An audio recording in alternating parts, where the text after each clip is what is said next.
ఈరోజు గవర్నర్లైన కోన ప్రభాకర్ గారు విగ్రహం విషయంలో మళ్ళీ నూతనంగా విగ్రహం పెట్టాలని బాపట్ల ప్రజలు సంతకాలతో కలిసి వైఎస్ఆర్ పార్టీ కార్యకర్తలు నాయకులందరం కూడా ఈరోజు డిఆర్ఓ గారు కూడా అర్జీ ఇస్తాం జరిగింది.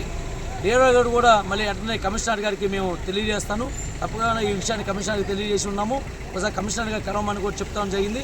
తప్పకుండా కమిషనర్ గారు అయినా కలెక్టర్ గారైనా తప్పకుండా ఈరోజు బాపట్ల ప్రజలు సంతకాలతో కలిసి కోన ప్రభాకర్ గారు అంటే ఒక బాపట్ల 3 సార్లు ఎమ్మెల్యేగా చేసి గవర్నర్గా బాపట్లకి మంచి పేరు, ఈ దేశంలో ఎంతో ఆయన చేసిన సేవలను మరవలేని అని చెప్పి ఈరోజు బాపట్ల ప్రజలందరూ కూడా అందరూ ముందుకు వచ్చి ఈరోజు సంతకాలతో సగా కూడా కోన ప్రభాకర్ గారి గతంలో ఆయన విగ్రహం ఎక్కడ పాదభూషాలు ఉన్నదో మరి అక్కడే పెట్టాలని చెప్పి ఆలోచనతో ఈరోజు ప్రజలందరూ కూడా కోరుకున్న పరిస్థితి.